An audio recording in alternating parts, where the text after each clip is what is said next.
So then I had this moment of just thinking, okay, so we know there's a plant that both makes more absorbent fibers and a pain relieving extract, then why aren't we combining the two? And that's when I had the idea for Daye, for our first product. And I presented it to my MBA class. Everyone thought it was a very weird idea. No one wanted to talk about menstruation or talk about tampons. Or I think the most common argument that I heard was people just saying, well, if this was such a good idea, Procter & Gamble would have invented it already. But it really stuck with me, this concept of taking the pain away from periods, taking the discomfort of, constantly worrying about staining your underwear, staining your trousers with your menstrual blood.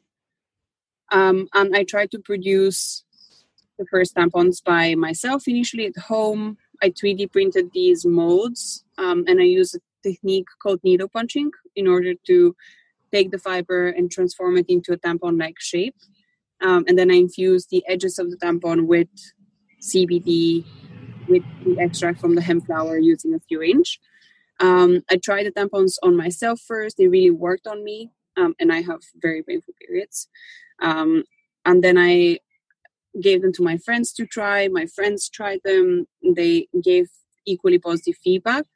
So that's when I realized that there's some merit to this idea beyond it just sounding good on paper. And I started trying to produce my product. And that made me realize that tampon manufacturing is very monopolized right now. It's very complicated. It's owned by a small number of people. And there's limited opportunities for innovation. So no one was really interested in my pain relieving tampon or in my more absorbent tampon. I got tons of negative feedback from the early manufacturing meetings that I had. But finally, I was able to find a manufacturer whose daughters had really painful periods, and they had tried my CBD tampon prototype, and it had worked for them. So the manufacturer was incentivized to want to work with me. And we were able to produce the first batch of tampons, which we used for the first set of clinical trials because obviously Daye is such a sensitive product, we're a medical device, so we need to be extremely careful with the validation that we're doing. So doing clinical validation was one of the early most important things. So the first tampons that we made directly were shipped for the clinical trials. People had to self-install the CBD onto the tampon using a syringe because we didn't have a machine then to apply the CBD onto the tampons automatically. And from the results of these initial clinical trials and from being able to secure IP, I was able to fundraise. As a single person company, I raised a pre-seed round for Daye in September 2018. And then a few months later, we closed a seed round with a San Francisco-based investor called Khosla. They're an amazing firm. They invest in a lot of scientifically backed IP-based companies. And I was able to slowly start growing the team and get more talent on board. So right now, where we are is that we manufacture in South London, in Bermondsey, and we employ women who used to be in the prison and care systems as our production operators. We have just opened our subscription, so it's live for people to purchase as of a week ago. And we're working on getting Daye to as many women as possible. We're working on scaling our production. Jill, go back to what you were saying about the CBD as an analgesic. For women who aren't familiar with CBD and what it can do, can you just walk them through why they would want to use a tampon with CBD in it? Yeah, so specifically the kind of cannabinoids that we use a pharmaceutical grade extract, the same one that is used in GW Pharmaceuticals drug for children's epilepsy, and we use a significant dose and a significant concentration. So we have 100 milligrams of 30% CBD per tampon, and what that does is it allows us to deliver a potent dose of an anti-inflammatory agent to the area that's cramping. So we provide localized pain relief we've developed a technology that allows us to atomize the CBD so that it stays on the surface of the tampon rather than permeating back inside. And by staying on the surface of the tampon, the CBD interacts with the endocannabinoid system in the vaginal canal, and it triggers something called the first pass uterine effect, which is a mechanism by which agents that are ingested through the vaginal mucosa are recycled in the pelvic organs, meaning the result that's felt is much quicker than if you take a painkiller orally, because obviously then it has to go through your digestive system, etc. And that's the mechanism of action of Daye. We use high quality CBD that's of a significant dose. It's applied onto the tampon in a way that ensures that the active ingredient stays on the surface of the tampon, and there it interacts with the endocannabinoid system, which is known to modulate your response to pain. Effectively, the CBD tampon turns the volume down on your cramps. How has using this product, so formulating this product, developing it, manufacturing it, how has it changed your period? I don't suffer from period cramps anymore, which is really important when I'm building my company. I really don't have like 2-3 days a month. I don't have the luxury to be able to stay in bed and take a bath and not be focused. So it has really, and 2-3 days a month don't sound like a lot when you say that, but it's made such a massive impact on my productivity and just my happiness levels. And I no longer dread my period. I'm no longer kind of shakily anticipating the first PMS symptoms and the first spotting, thinking, oh my God, what am I going to do now? I have to take a whole box of ibuprofen. So that's been the biggest impact for me, being able to have leveled amounts of energy and cognitive capacity throughout the month, not be limited by my cycle. You going back to what you said, people might not think 2 to 3 days is a lot, but if you look at that over a year, that's almost a month, a year being debilitated by pain. So that's quite significant. And when you look at it like that, I think it puts into context the amount of pain that women experience or people with periods experience and how it can really impact their lives. So someone who they want to try the CBD tampons, what they really feel connected by your story and what the change that you've experienced in your period, how would they get a hold of the tampons? So they're available on our website right now, yourdaye.com. That's Daye spelled DAYE. And they're available on a subscription, so you can purchase the tampons and then sync them with your cycle. So you have them delivered automatically 2 or 3 days before your period is due. Okay, great.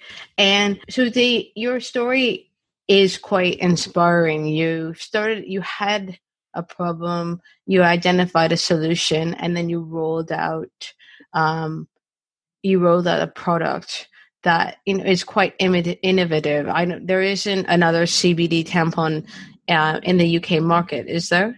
There isn't another pain relieving tampon globally, not just in the UK market. Yeah. Right. Okay. So what would you say to women out there who hear your story? They're quite inspired by it, and they're thinking, "Oh, well, maybe I can develop something, or maybe I can do something like this, or I have my own idea."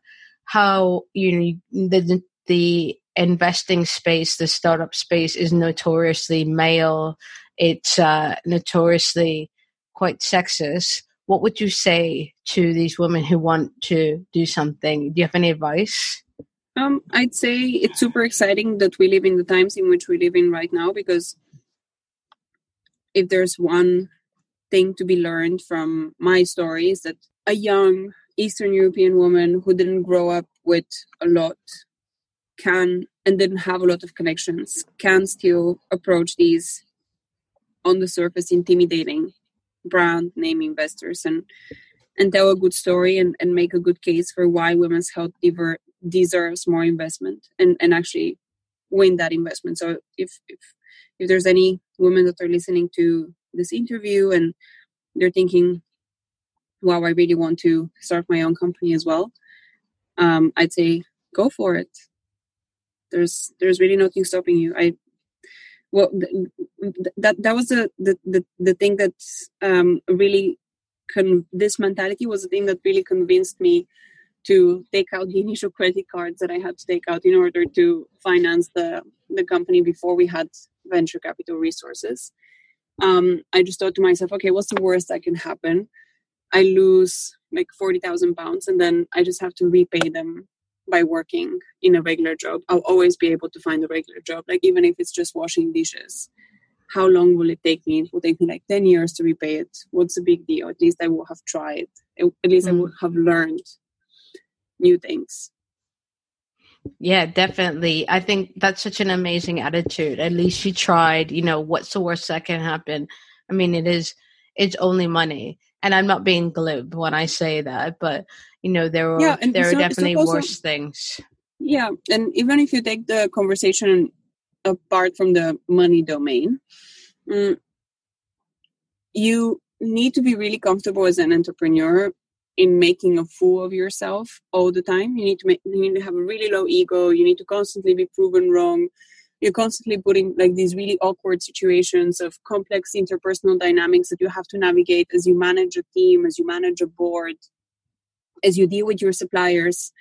And you just need to be like very humble and very low ego and just be at ease in discomfort. Just know that there's going to be a lot of discomfort. There's going to be a lot of feeling inadequate. And my imposter complex is as strong as it's ever been. And that's just part of the human experience, I guess, when you're an entrepreneur. A lot of people are really worried about their reputation. They never take a risk because they're worried about how it would look to the others, to the world, if they make a mistake. But at the end of the day, everything blows over in 24 hours and you end up gaining more, even if you make a massive mistake, than if you don't do anything. I think that's really interesting. Everything you're saying is like, I definitely believe it myself. You have to make mistakes. You have to make a fool of yourself because, what's worse, the doing it and then making a mistake or not doing it and regretting it. But I want to go back to what you were saying about imposter syndrome. So is that something that you've experienced? Yeah, I experience imposter syndrome on a daily basis, and I think it's a very healthy thing to experience because it keeps you humble and it prevents you from drinking your own Kool-Aid. Something that really bothers me in startups and in entrepreneurship is it's very easy to create this myth of the founder persona, of the superhuman founder who's always switched on, always right, somehow divinely anointed with a greater intelligence and a greater amount of courage than everyone else. And I think that's just BS. That's just absolute crap that just does not exist. And it leads to people being unhappy and leads to people falling off pedestals. So I welcome my imposter syndrome when it comes knocking. It's a reminder of I actually have no idea what I'm doing most of the time. I'm learning everything from scratch. I've never managed a team. I've never ran clinical trials. I've never conducted regulatory approvals for a medical device company. But as long as I keep humble and I keep a low ego, I keep learning and I keep evolving, and I keep moving from one point to the next. So I'm friendly with my imposter syndrome now. Okay, good. I think that's something that we can all learn from, being friendly with it, not shying away from it, being friendly with it. What's next for your company? Scale is next for our company. expanding our production capability. So we intend to continue working with a charity in the